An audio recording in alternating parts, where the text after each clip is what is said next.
Hari ini kita akan membahas pemimpin itu malas.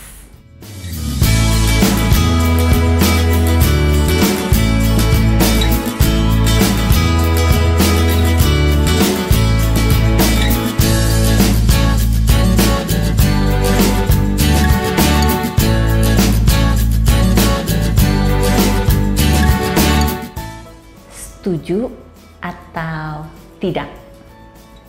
Silahkan Anda komen di channel YouTube saya ya.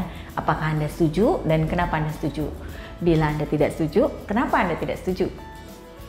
Saya ingin menyampaikan bahwa pemimpin itu ada karena dia memiliki jabatan dan dia memiliki anak buah. Jika pemimpin yang tidak memiliki anak buah, dia adalah pemimpin yang mampu mengelola dirinya sendiri. Artinya dia sudah bisa mengelola emosi dia sudah bisa mengelola waktunya dia, dan dia tahu tujuan yang akan dicapai dalam waktu tertentu. Nah, yang kita akan bahas adalah pemimpin yang karena jabatannya dia memiliki anak buah atau subordinate. Atau Anda sebagai pemilik usaha atau business owner yang baru memulai usahanya, Anda tentu ingin mencapai banyak hal, Anda membutuhkan subordinate atau anak buah. Kenapa tadi judulnya cukup menggelitik bahwa pemimpin itu pemalas? Saya boleh cerita tentang diri saya. Ketika saya ingin menggapai sesuatu, saya dilakukan oleh diri sendiri.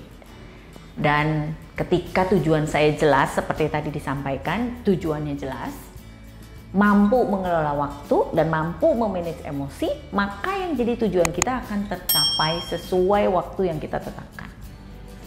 Dan ketika itu berulang terus-menerus, itu menjadi kebiasaannya kita. Bahwa kalau tujuannya kita nggak tercapai, ada apa yang salah? Apakah rencananya, ataukah waktunya, ataukah ada force major, dan atau ada hal lain yang harus kita review secara rutin. Kemudian apa yang kita inginkan menjadi makin besar.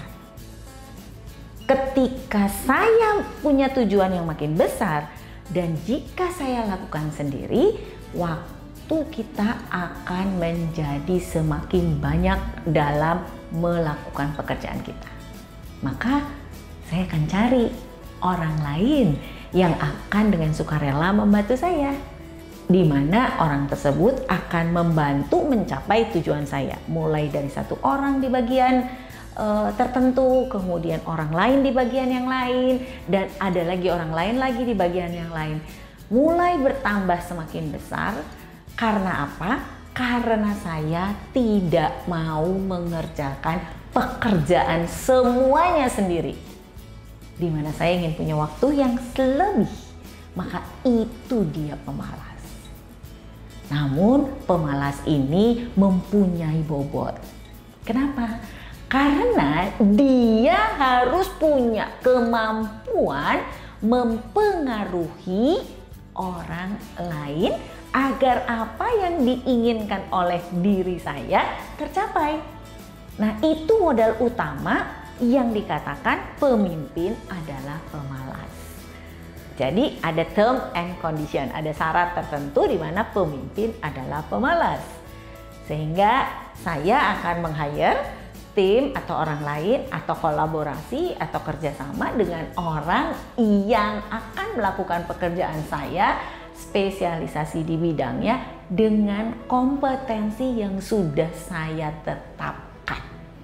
Karena kalau enggak, kita makin stres.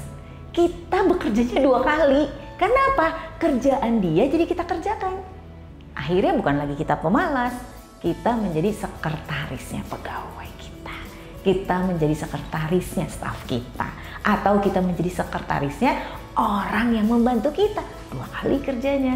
Itu bukan orang pemalas. Tetapi pemimpin yang pemalas adalah pemimpin yang mempunyai strategi, pemimpin yang memiliki tujuan yang jelas, pemimpin yang mampu mengelola timnya sesuai dengan kompetensi yang diharapkan.